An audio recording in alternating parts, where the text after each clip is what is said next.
see every day in the news, you hear lots of commentators talking about. And sadly, I guess with both 146 and 161, all I can see right now is there's a cycle. There's a cycle of what I see almost every couple of weeks. And last weekend, I met a group of workers for the first time. They've only been in the country for about 3 or 4 months. They're from a country in Southeast Asia. And a lot of times I would have to meet people in these kind of incognito ways. I'd have to go in a gas station or in a supermarket and pretend to be shopping in the supermarket so we could have conversations with workers. So while we're hearing this narrative at the national level about stealing jobs, what I want you to consider with the temporary foreign workers that we're dealing with is that they're paying $10,000 to work in Canada. They have to pay anywhere from 15 to 20% of their salaries towards housing. They have to pay $1,500 or $2,000 for additional work permits. Sometimes they have to pay for health cards, believe it or not. Even though it's illegal, they got to pay for health cards. For anywhere to work, say for instance, as a general situation where we talked about, if they get fired and they try to choose work from some other location, it's very possible that these recruiters that we're talking about have a monopoly in communities like Leamington. So you get fired from one job, you try to get another job another place, and you're not going to get it without the approval of that recruiter. So in many cases, these recruiters are acting as de facto in-house HR, or human resource managers for many companies. So let's remember control, coercion, and the inability of mobility. So the inability of any type of social labor mobility in our society. And that's what our workers, like the seasoned agricultural workers and the pilot project of the low-skilled workers are facing. This is also the largest group of workers that we're seeing. And has anybody seen El Contrato here? Anybody? Put your hands up, it's okay. So El Contrato was done 11 years ago by somebody named Minsa Glee. She's a really, really dope filmmaker. And Theodoro was one of the main protagonists in the film. So we see him at parties and clubs. And last year, right, we were talking about the way Leamington was. And Leamington, if you don't know, is located just outside of Windsor, about 40 minutes away. And it was the most prolific thing that this brother had said, Theodoro. He said, you know, Leamington, the only thing that's changed is that we're United Nations here in Leamington. And the reason why is that the employers and recruiters have the ability to pick and choose workers from anywhere in the world. And that's what's transformed over the last 11 years in temporary foreign workers. And now in Leamington, you've got workers from the Philippines, Guatemala, Thailand, Honduras, Trinidad, Jamaica, you name it. And these employers are bringing workers, and this connection between employers and recruiters seems to be absent in any discussion that's happened. And the reason why this conversation last week was kind of heartbreaking was that over the last 7 or 8 years, working particularly with pilot project workers, the workers have done marches. They did a 12-hour march a couple of years ago to talk about the world of recruiters, the fact that they don't have access to healthcare, the fact that they don't have cloud status. They did delegations to member of parliament, member of provincial parliaments to try to expose those conditions. They did research, and some people might know Faye Faraday just recently released a report, and it is called Profiting from the Precarious. You can get this in the Metcalf website. And they did help with their research, right, to talk about some of the conditions that they were facing.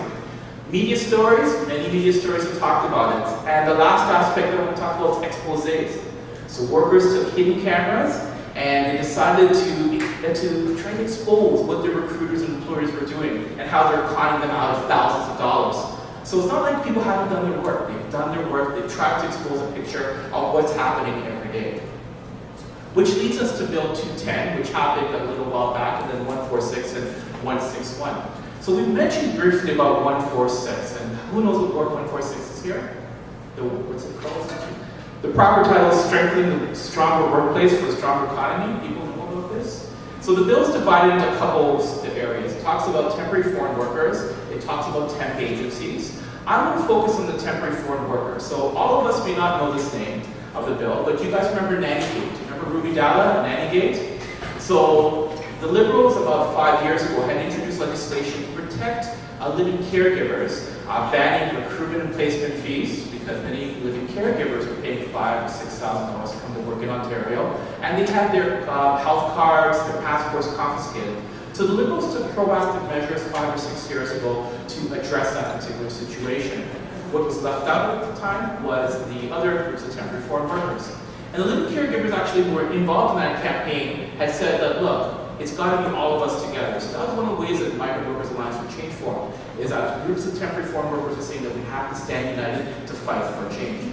So Bill 210 was introduced. This past year, Bill 146, and I think it's also attributed to a lot of the activism and organizing and the research that's gone in documenting the conditions. But Bill 146 is extending those protections to ban fees in different workplaces, and to also to address the issue about confiscation of passports and other documents. But for us, we think that it needs to go a little further. So as each one of us has mentioned, the employers and recruiters work hand in hand. So when recruiters are in a way to hide, as many of them do, the employer should be held responsible. So we're saying that steps should be taken, and we call this joint and several liability, where both the employer and the recruiter has equal responsibility for exploitation of workers. And we already have this in our occupational health and safety laws, where the entire chain is protected. So that needs to happen. So I got some slides of really kind of big news. Some of you might know migrant workers are terrified of standing up for their rights in their workplace. Who didn't know that here? Okay. So right now, the current proposed legislation under 146 is that people can take action, I guess, try to file a complaint 3.5 years, up to 3.5 years. And we're saying because of the 4 and 4 rule, where migrant workers are to work in one place for up to 4 years, that should be extended over a longer period of time, up to 5 years, to give people a chance when they're outside of the workplace to actually have the ability to stand up and to take challenges under the Employment Standards Act. And we also believe that both this, and I'll start a conversation about Bill 161, the actions, as Jenna said beforehand, need to be proactive. We cannot depend on a complaints-driven situation. As for those workers I met last week, there's no way in hell they're going to come forward. So the province has to put the measures to ensure that these bills are enforced, and that inspectors are brought in to inspect, and also to ensure that the workers' rights are being protected. Now that's with 146. I'm going to spend a few brief moments talking about 161. And as is pretty clear and obvious for all of us in this room after today's conversation, is that, well, the temporary foreign workers, the Jenna researchers, that Perry works with, and that I organize with, are not going to be protected under this bill. So we think that any form of immigration policies undertaken by the province should be expansive and inclusive, to include all categories of workers, including the soft workers and the pilot project for those workers who work at Tim Hortons or the greenhouses. So we need to be expansive and robust in our immigration policies at the provincial level, but also at the federal level, to make sure that we don't forget that it is a federal responsibility, and we put pressure on the feds to make sure we return to some form of humane and just system.